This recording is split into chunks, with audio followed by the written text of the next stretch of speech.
நாவலுடைய சில விஷயங்களை நாவல் தொடர்பான சில விஷயங்களை கருத்தில் கொண்டு அது ஒவ்வொரு விடயங்களாக அந்த விஷயத்தை அதில் என்ன பிழைகள் அல்லது என்ன சரிகள் அல்லது அதன் எவ்வாறு அமைந்திருக்கின்றது என்பதை பார்ப்போம் இருந்தால் பிரயோசனமாக இருக்கும்னு நினைக்கிறேன். இந்த 6வது தொடர்பாக எனக்கு முதல் பேசியவர் இந்த நாவலின் கதைக்கரு என்ன, இந்த நாவலின் போக்கு என்ன என்ற தொடர்பான விடயத்தை சரியாக முன்வைத்திருந்தார். மற்றது நாவலின் கதை சுருக்கத்தையும் மிகச் சரியாகவே அவர் முன்வைத்திருந்தார். ஆக நான் அந்த பக்கம் நின்று அந்த பக்கத்தில் எந்த விடயத்தையும் சொல்ல தேவையில்லை என்று நினைக்கின்றேன். முதலாவது நாவலின் கட்டமைப்பு தொடர்பான விஷயம். இந்த நாவல் பல்வேறு சிறுகதைகளின் தொகுப்பு போன்று அமைந்திருப்பதாக விமர்சனம் சொல்லப்பட்டிருந்தது. நாவலின் முதல் 100 பக்கங்களை படித்து முடித்த போது அவ்வாறான எண்ணமே எனக்கும் ஏற்பட்டது. ஆயினும் நாவலை தொடர்ந்து வாசிக்கும் போது அவ்வெண்ணம் அடிபட்டு போய் ஓரளவு நாவல் நல்ல நாவலாக முழுமை பெற்றுள்ளதாகவே எண்ண தோன்றுகின்றது. கதை பிரதி முழுமையாக பின்னவீன கதை சொல்லல் முறை வடிவமான நான்லீனியர் நரேட்டிவ் முறையில் சொல்லப்பட்டுள்ளது. வாசகரே கதையை கோர்த்து செல்ல வேண்டிய நிலைக்கு ஆசிரியரால் விடப்பட்டுள்ளார். எனது வாசிப்பு தேர்ச்சியின் அடிப்படையில் ஒரு சில அத்தியாயங்கள் தொடர்புறுத்த முடியாமல் துருத்தி கொண்டிருப்பதாக தோன்றுகின்றது. இது ஒருவேளை தோல்வியடைந்த ஒரு வாசகரின் அனுபவமாக கூட இருக்கலாம். முக்கியமாக சிவராசனுடைய இடப்பெயர்வு அனுபவமும் தேவியின் கதையும் அக்கால பகுதியை பிரதிபலிக்கின்றதே அன்றி நாவலுடன் பிற வகைகளில் தொடர்புறவில்லை. சற்று கவனமெடுத்திருந்தால் சகல கதைகளையும் ஒன்றுடன் ஒன்றாக சரியாக கோர்த்திருக்கலாம் என்று தோன்றுகின்றது. ஆசிரியர் அதனை செய்திருக்க வேண்டும் என்று நினைத்தான் என்றாலும் வாசகனின் கற்பனைக்காகவாவது அதற்கான வெளியை உருவாக்கி விட்டிருக்கலாம். இவ்வகையான திருத்தல்கள் நாவலின் சம்பவங்களின் தொகுப்பாக பெரிதி எஞ்ச வைத்து விடுமோ என்று அஞ்ச வைக்கின்றது. அடுத்தது நாவலின் விவரணம் தொடர்பான விஷயம். அடுத்ததாக விவரணம் தொடர்பான விடயத்தை கவனித்தமையானால் பொதுவாக ஈழத்து நாவல்கள் பெரும்பாலானவற்றில் காணப்படும் தவறு இந்நாவலிலும் காணப்படுவதை அவதானிக்கக்கூடியதாக உள்ளது.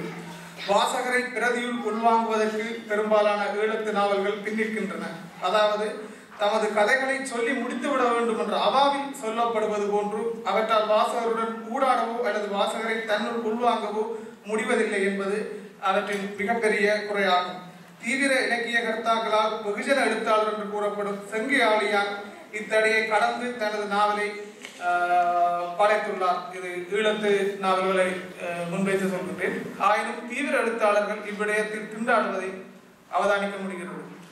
ரஷ்யாவின் நிலக்காட்சி தொடர்பான எவ்வித அனுபவமற்ற எம்மால் ரஷ்ய இலக்கியங்கள் மூலமாக ரஷ்யாவில் வாழ முடிந்திருக்கின்றது.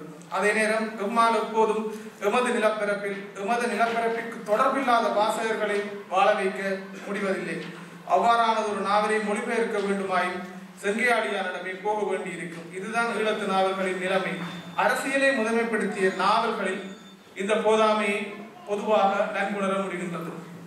அரசியலை முதன்மைப்படுத்தாத நாவல்கள் ஈழத்தில் கடந்த காலங்களில் வெளிவந்த நாவல்கள் தனது விவரணத்தன்மையில் வெற்றியடைந்திருந்தாலும் போராட்டம் தொடங்கிய காலப்பகுதியிலிருந்து அதற்கு பின்பாக வந்த அரசியல் பிரதிகள் பெரும்பாலும் அந்த விவரணத்தன்மையில் பெருமளவு போதாமையை எதிர்கொள்கின்றன. ஒருவேளை பல்வேறு கதைகள் சொல்வதற்கு இருக்கின்றது என்ற ஒரு நிலைப்பாட்டில் அவர்கள் பலவித சம்பவங்களை ஒரேடியாக முடித்துவிட வேண்டும் என்ற எண்ணத்தில் அவ்வாறான போதாமையில் சிக்கி இருக்கலாம். மற்றது சம்பவங்களின் உண்மைத்தன்மையும் பொய்மையும். புனைவுகளில் காலத்தை கலைத்து போடுதல், சம்பவங்களை குலைத்து போடுதல், உண்மையையும் பொய்யையும் கலந்து கொடுத்தல் தொடர்பான விடயங்கள் தொடர்பான குழப்பத்தில் தமிழ் வாசகர்கள் நெடுங்காலமாக இருப்பதை இவ்விடத்தில் குறிப்பிட வேண்டும். கதாசிரியர்கள் தமது அனுபவ குறைவு, ஆய்வு போதாமை போன்றவற்றை நியாயப்படுத்த சிலவேளை மாய யதார்த்தவாதம், பின்னவீனத்துவம் போன்ற கோட்பாடுகளை துணைக்கிழுப்பதை அவதானிக்கக்கூடியதாக உள்ளது. சயந்தனின் நாவல் ஏராளமான தகவல் பிழைகளை, இதில் நான் தகவல் பிழை என்று சொல்வது சில முரணான பலவிதமான விஷயங்களை கொண்டு அமைக்கப்பட்டுள்ளது. அதனை அவர் தத்துவங்களை கொண்டு சரி செய்ய முடியாது. முக்கியமாக ஜூலை மாதத்தில் நெல்லுகள் பற்றி எரியும் காட்சியும் 2002 போய்ஸ் பட உருவட்டுகளை எரிக்கும் சம்பவங்களையும் காலத்தையும் புனைவுகளூடாக கிடைத்து போடுதல் என்று குருடாவிட முடியாது என்று தோன்றுகின்றது. நான்லீனியர் மற்றும் காலத்தை கழித்து போடுவது தொடர்பாக இதை விட்டால் சிறுமைப்படுத்தும் செயல்பாடுகள் வேறு எதுவும் இருக்க முடியாது. மிக அண்மையில் ஒரு எழுத்தாளர் எழுதிய ஒரு முக்கியமான சிறுகதையில் ஒரு சம்பவம் தொடர்பாக இதே மாதிரி சில விமர்சனங்கள் முன்வைக்கப்பட்டிருந்தது. புனைவென்றால் அப்படித்தான் இருக்கும் என்றவாறாகவே அந்த விமர்சனங்கள் எதிர்கொள்ளப்பட்டது. இவ்வாறான கருத்துக்கள் இன்றைக்கும் ஏராளமான மானிடவியல் ஆய்வுகளை தரவுகளாக கொண்டு கடின உழைப்பினால் உருவாக்கப்படும் காவல் கோட்டம் போன்ற பிரதிகளையும் அவற்றை உருவாக்கும் நாவலாசிரியர்களையும் மறப்பது போலாகிவிடும். மற்றது நாவல் சிறுகதை தொடர்பான சில வேறுபாடுகளை இந்த இடத்தில் சுட்டிக்காட்டலாம் நினைக்கிறேன். நாவலுக்கும் சிறுகதைக்கும் உள்ள வேறுபாடுகள் தொடர்பாக சில விடயங்களை நாவலுடன் தொடர்படுத்தி பார்க்க வேண்டியுள்ளது. புனைவிற்கு வடிவமே இல்லை. நாவல், கவிதை, சிறுகதை என்ற வடிவங்களே அபத்தம் என்ற பிரகடனங்களுக்கும் புனைவு அல்லது அபுனைவு என்ற வேறுபாடே சுத்த பைத்தியகாரத்தனம் என்ற பிரகடனங்களுக்கும் பின்னரான காலத்தில் நின்று நாம் பேசிக் கொண்டிருக்கின்றோம்.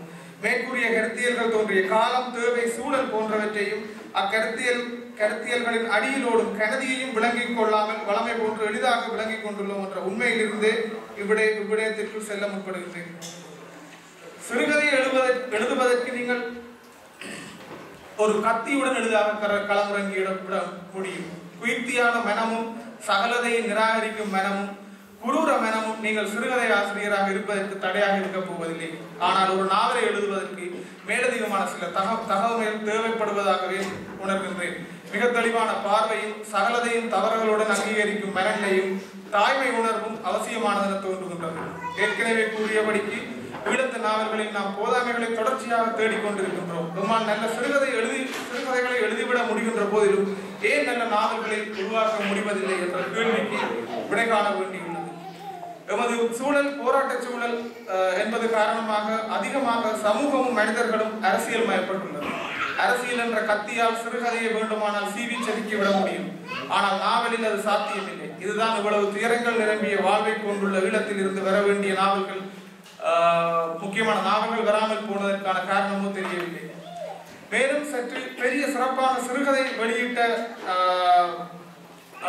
சில சோபாசக்தியை போன்ற போன்றவர்களை நாவலாசிரியர்கள் என்று கொண்டாடியது எமது சமூகத்தில் எவ்வாறான தவறான முன்னுதாரணமாக போகின்றது என்பதை இனிமேல் தான் அனுபவிக்க வேண்டும் போன்றது. அரசியல் சம்பவங்களின் கோர்வையால் ஒரு நாவலை படைத்துவிட முடியும் என்ற துணிவு சயந்தனுக்கு குறிப்பிட்ட எழுத்தாளர்களிடம் இருந்தே கிடைத்திருக்கும் என நம்புகிறேன். நாவல் எழுதுவதற்கு அரசியல் கருத்துக்களும் சம்பவங்களும் மட்டும் போதுமானதை அல்ல என்பது எனது கருத்து. சமூகம் தனியே மனிதர்களாலும் அரசியலாலும் நிரம்பிய எளிய சூத்திரம் அல்ல. சயந்தனுடையதும் ஆறாவதுடையதுமான இடம் தொடர்பான விஷயத்தை பார்த்தோமானால், சயந்தனின் நாவலை ஈழத்து நாவல் வரிசையிலும் ஈழத்து நாவலாசிரியர் வரிசையிலும் இவ்விடத்தில் வைத்து பார்ப்பது என்ற கருத்து சில இடங்களில் அவதானிக்கக்கூடியதாக இருந்தது. பல்வேறு இடங்களில் சோபாசக்தியுடன் ஒப்பிடுவது நிகழ்ந்திருக்கின்றது. சிறுகதைகளில் சோபாசக்தி எப்போது முந்த முடியாத சயந்தன் நாவல் வரிசையில் முதிர்ச்சியின்மை என்ற விடயத்தை தாண்டி சோபாசக்தியை விட சயந்தன் உயரத்தில் நிற்கின்றார் என்பதை குறிப்பிட்டே ஆக வேண்டியுள்ளது. அதே நேரம் செங்கையாளியான், விமல் குழந்தைவேல் போன்றோருடன் ஒப்பிடும்போது சயந்தன் சற்று கீழே நிற்கின்றார். இவ்விடத்தில் புதியதோர் உலகம் என்ற கோவிந்தனது நாவலை குறிப்பிட்டே ஆக வேண்டும். அரசியல் முதன்மையான நாவல் என்றாலும் கூட மிகச்சிறந்த நாவலாக புதியதோர் உலகத்தை தயக்கமின்றி குறிப்பிடலாம். போராட்டம் மற்றும் மானுடம் தொடர்பான கோவிந்தனது பார்வைகளை அவரால் இவ்வாறான உன்னதமான நாவலை படிக்க முடிந்திருக்கலாம். அனார்கிஸ்ட் மனநிலையில் இருந்து அரசியல் பிரதிகளை தொடர்ச்சியாக பிரசவிக்க முடியுமே தவிர நிச்சயமாக நல்ல நாவல்களை உருவாக்கிவிட முடியாது. இங்கே சயந்தனுடைய பிரதி நாவலாக பரிணமித்ததற்கு சயந்தனுடைய பார்வையும் முக்கிய காரணி எனலாம். பிரதி இன்பம் மட்டுமே நாவலாகிவிடாது. அவ்வாறெனில் நாம் ராஜேஷ்குமாரையும் பட்டுக்கோட்டை பெறுவாரையும் நல்ல நாவலாசிரியர்கள் என்று கூறிவிடுவோம். தமிழ்நாட்டு வாசகர்களை முதன்மையாக கொண்ட தமிழ் வாசக பரப்பு தனக்கு அண்மையில் உள்ள நிலப்பரப்பில் தன்னிலிருந்து முற்றிலும் வேறுபட்ட சூழலை அறிய பேராவல் கொண்டுள்ளது. இங்கேதான் ஈழத்து நாவல்கள், அதுவும் அரசியல் பிரதிகள், அவற்றின் தவறுகளுடன் கொண்டாடப்படுவது நிகழ்கின்றது. சாகாசம் நிரம்பிய கதைகள் தமிழ் பரப்பில் நல்ல கதைகளாக நிலை பெற்றுவிட்டன. அதாவது இன்றைய நிலையில் ஈழத்தின் நிலவரத்தை அதன் நிலவரவியலுடன் ஈழத்து பண்பாட்டு வாழ்வியலுடன் கூறுவதை விட ஈழத்தின் சாகாசத்தையும் ஈழத்தின் துயரங்களையும் தமிழ்நாட்டு வாசகர்களுக்கு கூறுவதே இலக்கியம் என்றாகி போனது துரதிருஷ்டவசமான நிலைமை. இச்சூழல் தொடர்ச்சியாக ஈழத்தில் தமிழ்நாட்டுக்கு கதை சொல்பவர்களை மாத்திரமே உருவாக்கி கொண்டிருக்கின்றது. பின்பொரு காலத்தில் ஈழத்து நாவல்களை ஆய்வு செய்ய முற்படும் போது இவ்வாறான கதை சொல்லிகள் நிராகரிக்கப்படுவதற்கான வாய்ப்புகளை அதிகம் உண்டு. சயந்தனிடம் தமிழ்நாட்டிற்கு கதை சொல்லும் அணுகுமுறை காண கிடைக்கின்றது. இதனை அவர் நிவர்த்தி செய்து தனது அடுத்த நாவலை படைப்பார் என நம்புவோமாக. நாவல் விருத்தியாகிய சூழல். ஒரு போராளியின் வாழ்வினூடாக இந்நாவல் வளர்ந்து சென்றாலும் சமூகத்தில் அப்போராளியின் நிலையை தெளிவாக உணர்ந்து கொள்ளக்கூடியதாக உள்ளது. போராளி என்பவன் அதிகாரம் பெற்றவன் என்ற பொது புத்தி ஆசிரியர் கடந்து செல்கின்றார். பல்வேறுபட்ட பிரச்சனைகளும் நிரம்ப பெற்ற சாதாரணனாகவே அதனை விட குறைந்ததாகவே ஒரு போராளியின் வாழ்க்கை அன்றாட வாழ்க்கை இருப்பதை சயந்தன் மிக தெளிவாக பதிவு செய்கின்றார். இந்நாவலின் பின்கால பகுதியை தவிர மிகுதியான பெரும்பாலான காலப்பகுதியை நானும் பகிர்ந்து கொண்டுள்ளேன் என்ற அடிப்படையிலும் ஏராளமான அனுபவங்கள் எனக்கும் சமாந்தரமானவை என்பதன் அடிப்படையிலும் பல விடயங்களை இந்நாவல் மீள ஞாபகப்படுத்தியது. இந்நாவலை புதிய தலைமுறையொன்றைச் சேர்ந்த நாவல் என்று துணிந்து சொல்ல முடியும். 90களுக்கு பின்பான ஈழத்து சூழலுடைய நேரடி அனுபவங்களை கொண்டும் அக்கால பகுதியில் தமது வாழ்க்கையின் ஆரம்பத்தை தொடங்கிய தலைமுறை ஒன்றினுடைய கதைகள் இவ்வாறுதான் அமைந்திருக்கும். என்னால் ஒரு நாவலை எழுத முடிந்தாலும் இதே கதைக்களனும் காலப்பகுதியும் ஒவ்வொரு கதை மாந்தர்கள் உலாவுவதாகவே எனது பிரதியும் அமையும். இதனை அரசியல் நீக்கம் செய்யப்பட்ட பிரதி என்ற கூற்று மிகவும் கீர்த்தியானது என்றே கூறுவேன்.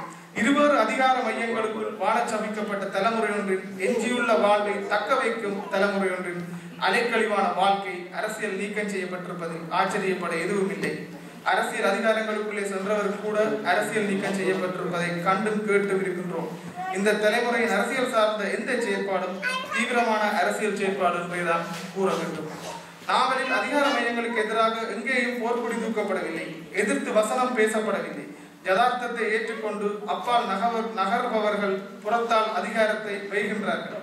அதிகாரத்தின் இருப்பை மறுதளிக்க முடியாத தமது இயலாமையை நோகாமல் அதிகாரத்தை நையாண்டி செய்கின்றார்கள். நையாண்டி மற்றும் நக்கல் மூலம் தமது உடன்பாடின்மையை பதிவு செய்கின்றார்கள். அதிகாரத்தின் பலமான இருப்பை தம்மால் அசைத்துவிட முடியாது என்று தெரிந்தும் தமது நையாண்டிகளும் நக்கல்களும் அதிகாரத்தை எதுவும் செய்துவிடப் போவதில்லை என்பது தெரிந்தும் அதனை தொடர்ச்சியாக நாவல் முழுவதும் நையாண்டி செய்தபடியே இருக்கின்றார்கள். பின்னர் சகல அதிகாரத்தின் பின்பும் அவற்றின் துப்பாக்கிகளின் முன்பும் கைகட்டி வாய்வத்தி மௌனியாக நிற்கின்றார்கள். அதிகாரத்தின் கால்களை தவறுவதே இல்லை. தடவிய மறுகணமே அப்பால் சென்று அதிகாரத்தை நையாண்டி செய்கின்றார்கள். இங்கு மனிதர்கள் அரசியல் நீக்கம் செய்யப்பட்ட வாழ்க்கையை வாழ்ந்து கொண்டிருக்கின்றார்கள். இந்நாவலில் அக்கால பகுதிக்குரிய பார்வை தெளிவாக பதிவு செய்யப்பட்டுள்ளதாக கருதுகிறேன். அடுத்த விடயம் பாத்திர வார்ப்புகள் தொடர்பான விஷயம். நாவல்களில் முக்கியமானவை பாத்திர வார்ப்புகள். ஒரு பாத்திரத்தை வார்த்தெடுக்கும் முறை. இன்று சில சிறுகதையாசிரியர்களே தமக்கான மிகச்சிறிய அவகாசத்தில் மனதில் நீங்காமல் நிற்கக்கூடிய மிகச்சிறப்பான பாத்திரங்களை உருவாக்குகின்றார்கள். இந்நாவலில் சயந்தனால் மிகச்சிறப்பான ஆளுமையுடன் கூடிய பாத்திரம் ஒன்றை உருவாக்க முடியாமல் போனது கருத்தமே.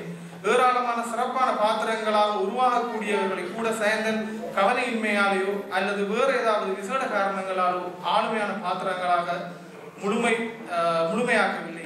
அமுதன், நேர்வையா, பெரியய்யா, வெற்றி, அகிலா, நிலாமதி, நந்தகுமாரன், தேவி, பண்டாரவெண்ணியன் ஆகிய பாத்திரங்கள் எதுவும் முழுமை பெறவில்லை என்பதை மரபார்ந்த கதை சொல்லும் முறையில் குறையாக முன்வைக்க முடியும். அதே நேரம் எந்த பாத்திரமும் நாவலை ஆக்கிரமிக்காமல் கதாசிரியர் திட்டமிட்டு பார்த்து கொண்டாரா அல்லது அவரது அனுபவ போதாமைதான் அதுக்கு காரணமா என்பதை ஆசிரியர் வாய் திறந்தால் மாத்திரமே கண்டுகொள்ள முடியும். பாத்திரங்கள் மிகைப்படுத்தப்பட்டதாக அல்லது தவறுகள் நீங்கிய இலட்சியத்தன்மையுடைய பாத்திரங்களாக உருவாக்கப்படவில்லை. சுய எண்ணல் நிரம்பியதும் தவறுகளுடனுமே பெரும்பாலான பாத்திரங்கள் உருவாக்கப்பட்டுள்ளன அல்லது இயல்பாகவே நாவலில் வந்து போகின்றன என்று கூற முடியும். நாவலின் பிரதான பாத்திரம் மிகுந்த சுய எண்ணலுடனும் ஜதார்த்தபூர்வமாகவும் படைக்கப்பட்டுள்ளது இங்கு மிக முக்கியமான அம்சம் என்று. ஈழத்து இலக்கியங்களில் உலாவும் பாத்திரங்கள் பெரும்பாலும் 2 வகையாக வகைப்படுத்த முடியும். முதலாவது தவறு நீக்கம் செய்யப்பட்ட வீராவேசமுடைய கதாநாயக கதாபாத்திரங்கள், பெரும்பாலும் போராட்டத்தில் நேரடியாக ஈடுபட்டவர்களை பிம்பமாக கொண்டு உருவாக்கப்படும் கதாபாத்திரங்கள். இரண்டாவது சுய பச்சாதாபம் நிறைந்த ஓயாத துன்பத்தில் உடலும் கதாபாத்திரங்கள், வாசகருக்கு குற்ற உணர்ச்சியை உண்டாக்கும் நோக்கில் உருவாக்கப்படும் பாத்திர வார்ப்புகளை குறிப்பிடலாம். இவ்விரண்டு வகைகளுக்கு வெளியே ஜதார்த்தபூர்வமான பாத்திரங்களுடைய பிரதிகள் நமக்கு அவசியமாகப்படுகின்றன. ஏனெனில் அவற்றின் இருப்பே சமூகத்தை உயிர்ப்புடன் அடுத்த கட்டத்திற்கு கொண்டு செல்லக்கூடியவை என்று கருதுகிறேன். அவ்வகையில் சுயவல்லலும் கதாநாயக பிம்பங்களும் மற்ற சயந்தனது பாத்திரங்கள் மனதிற்கு நெருக்கமாக உள்ளதை குறிப்பிட்டே ஆக வேண்டும். அடுத்து போரின் இயல்பு. போரின் நெருக்கடிகளை நாவலாசிரியர் ஒரு சாதாரணனின் பார்வையில் ஓரளவிற்காவது கொண்டு வருவதில் வெற்றியடைந்துள்ளார் என்று கருத வேண்டியுள்ளது. இன்று போருக்கு வெளியில் இருந்தாலும் 95 இடப்பெயர்வுக்கு முந்தைய நிலைமை, 95 இடப்பெயர்வு, அதற்கு பின்பான யாழ்ப்பாண நிலைமை போன்றவை எனக்கு பரிச்சயமானது. இளமை காலம் இக்கால பகுதிக்குள்ளேயே பெரும்பாலும் அமைந்திருந்தது. இக்கால பகுதி நிலவரத்தை பெரும்பாலும் நாவலாசிரியர் யதார்த்தபூர்வமாக பதிவு செய்துள்ளார் என்று கூற முடியும். போர் எப்போதும் ஆயுத வியாபாரிகளை தவிர யாருக்கும் சந்தோஷமாக இருக்க போவதில்லை. சாதாரணர்கள் யாரும் அதனால் பாதிக்கப்படுபவர்களாகவே இருந்திருக்கின்றார்கள். போர் சில அடைவுகளுக்கான படிக்கட்டுகளாக மிக அவசியமான நேரங்களில் மாத்திரமே பயன்படுத்தப்பட்டிருக்க வேண்டும் என்று அரசியல் கோட்பாட்டாளர்கள் கூறுவார்கள். ஆனால் எமது சிறுபிராயமும் இளமை காலமும் போரிற்குள்ளும் அதற்கு வெளியிலும் அமைந்திருந்தது. இந்நாளினூடாக எமது கடந்த காலத்தையும் நாம் தற்போது மறந்து கொண்டிருக்கும் அதன் குரூரங்களையும் மீண்டும் ஞாபகப்படுத்த முடிந்தது. போரின் போதையில் போரை தாண்டி எம்மால் அடையக்கூடிய அடைவுகளை கூட நாம் மறந்துவிட்டோம் என்று தோன்றுகிறது. இன்றைய நிலையில் போரின் கொடூரங்களை மீள் நினைவுக்கு கொண்டு வந்து நாம் மறந்த வழிகளை மீள ஞாபகப்படுத்த வேண்டியுள்ளது. இது அடுத்த கட்டமாக தமிழ் மக்கள் இயங்குவதற்கான அடிகளை எடுத்து வைப்பதற்கான ஒரு முன்னிபந்தனையாக அமையும் என்று கூறி இந்த இடத்தில் இந்த வாய்ப்பை தந்தவர்களுக்கு நன்றியை கூறி விடைபெறுகிறேன்.